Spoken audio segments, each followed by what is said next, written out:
When a family is hollowed out by tragedy, the idea of a miracle becomes more than just a hope. It becomes a necessity. But we rarely ask what that kind of intervention actually costs. Youngbaum lives in the center of that desperation. He is a doctor, yet he's powerless to fix his own home. His wife, Sun-hee, is blind, and his son, Chung-hoon, is paralyzed. It's this weight that drives them to Obori, a place the locals call the Town of Miracles. Their arrival is marked by a sudden accident. A mysterious old man steps into the path of Youngbaum's car on a deserted road. Instead of calling the police, Youngbaum uses his training to treat the man inside his home. Within hours, the impossible happens. Chung-hoon, who hasn't walked in years, simply stands up and moves across the entire room. The paralysis is gone, seemingly erased by the mere presence of the stranger in their house. To a grieving father, the natural laws of the world have finally bent in his favor. But this isn't a gift. It's a calculated move designed to exploit a family that has nothing left to lose.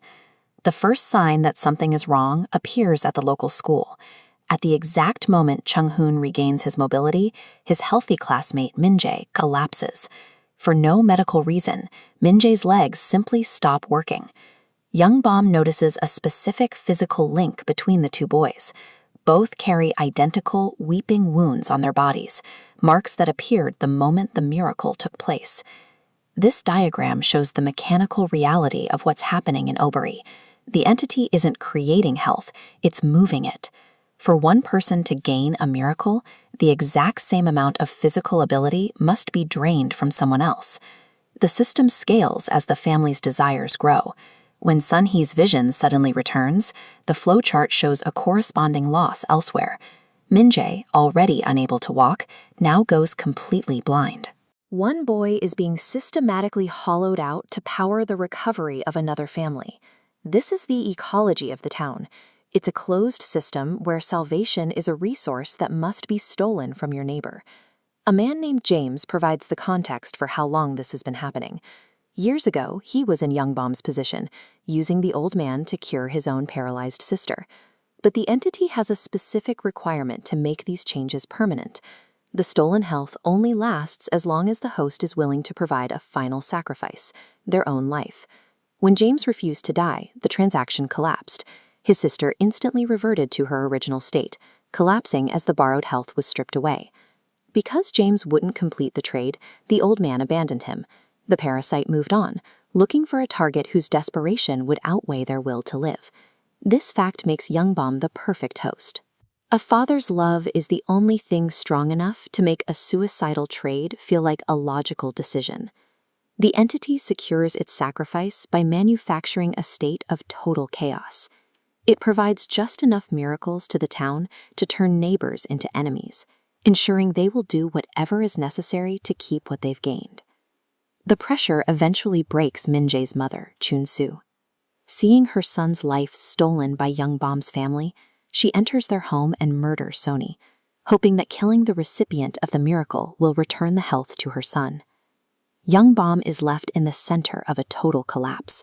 His wife is dead, and he knows that the moment he tries to leave this town or reject the old man, his son will lose the ability to walk again. The entity has stripped away every alternative. By linking the son's health to the father's compliance, it ensures that Youngbaum is the only person who can resolve the tragedy by ending his own life. Every move has been leading here. The entity isn't fighting Youngbaum, it's simply waiting for him to realize that self-destruction is his only remaining option. The old man's true nature is finally revealed. He isn't a supernatural force. He's a host body, dying of terminal cancer, and he's been looking for someone to take the weight of the curse off his shoulders. As this diagram shows, the transfer is biological. To save his family, a new host must willingly accept the parasite.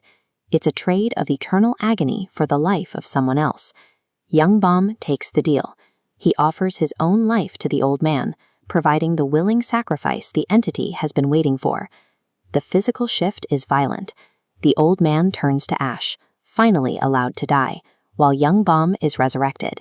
He is alive, but he is now the new carrier for the infection. The horror of this ending isn't that young Baum dies, it's that he has to stay alive, forced to carry the suffering of 1,000 miracles just to keep his family whole. Young Baum is trapped in a state of permanent terminal illness. The pain is so severe that eventually he must find a replacement, thus continuing the cycle for another generation. We see the loop reset in the final seconds. Young Baum, now looking exactly like the man he once tried to save, throws himself in front of a car driven by a new family. The trap is reset. A new father will stop his car, try to be a hero, and bring the parasite into his own home. The system works because it relies on the one thing people can't stop doing. It doesn't destroy families. It just waits for a father to destroy himself in the name of love.